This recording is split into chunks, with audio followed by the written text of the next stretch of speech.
Before you scroll, let me ask you something honestly. Have you ever walked into a room, and without anyone saying a word, you just knew something felt off? No one was arguing. No one was angry. But your mind already started picking up signals. A fake smile, a delayed response, a strange silence. And suddenly, you're thinking more than everyone else in that room combined. If this feels familiar, then this video is for you, because what you think is awareness might actually be a psychological trap. See, most people believe being observant is a superpower. They say, you notice things others don't. You understand people deeply. And yes, that's true. But what no one tells you is, this level of awareness comes with a hidden cost.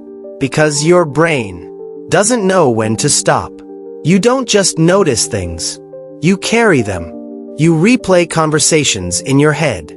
You analyze tone, expressions, pauses, and create meanings that may not even exist.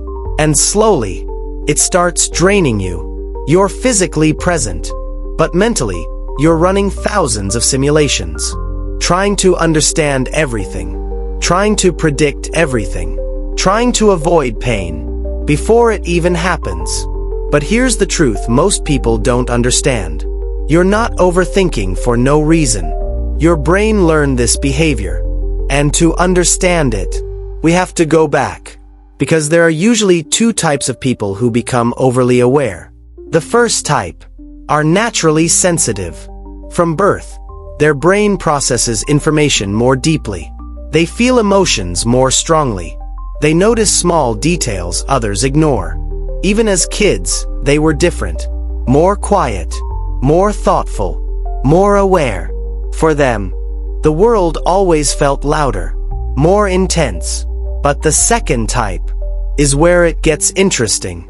Because for them, awareness is not a gift. It's survival. These are the people who grew up in unpredictable environments, where emotions changed quickly, where they had to constantly read the room just to feel safe. As a child, they didn't have the luxury to relax. They had to become alert. They had to notice tone, expressions, energy, because missing a signal could mean facing anger, conflict, or emotional pain. So their brain adapted. It built a system that constantly scans for danger. And over time, that system became their personality. Now they're adults, but their brain is still operating like they're in danger. Always alert, always analyzing, always preparing, even when nothing is wrong. And that's where the problem begins. Because this awareness starts showing up in everyday life. Let's talk about the first sign. Constant analysis. For most people, a conversation is just a conversation. But for you, it's data. If someone texts you, "Hey, we need to talk," your mind doesn't stay calm. It starts creating scenarios. Did I do something wrong? Are they upset? Is something bad about to happen? And before anything actually happens, you've already imagined the worst outcome. This is not overreaction. This is your brain trying to protect you. But protection at this level becomes exhaustion, because your mind never rests. Even when you're sitting quietly, your brain is working, analyzing, replaying, predicting. It's like running a marathon without moving your body. Now comes the second sign. You don't just observe others. You observe yourself. Constantly. You notice how you speak, how you react, how you behave. You don't just feel emotions. You question them. Why am I feeling this? Is this normal? Am I overreacting?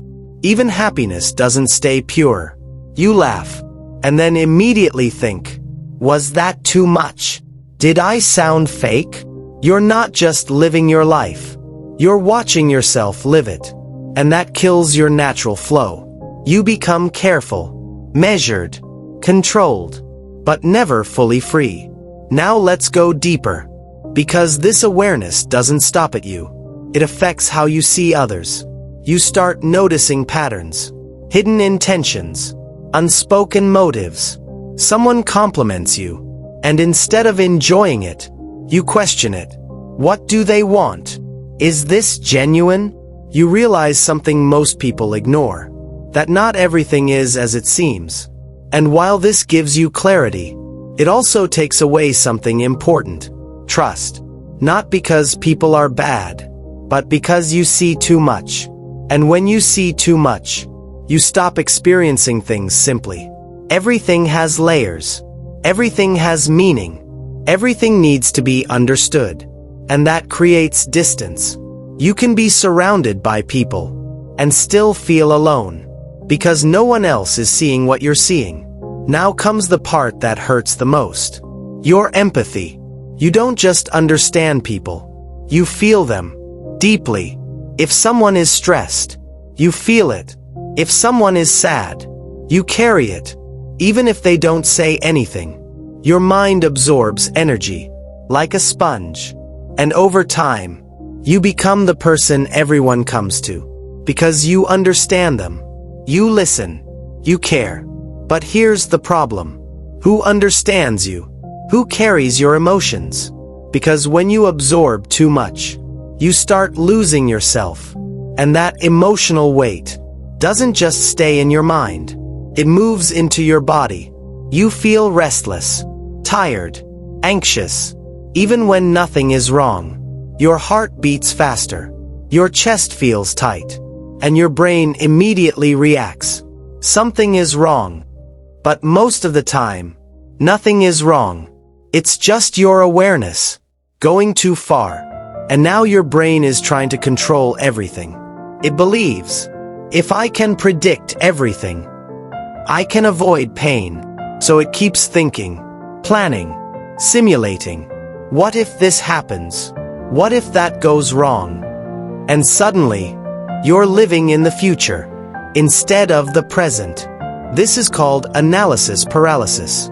You think so much that you stop living. And here's the harsh truth. You can't turn this off. You can't just say, I'll stop thinking. It doesn't work like that. Because this is not just a habit. It's a system your brain built over years. So what can you do?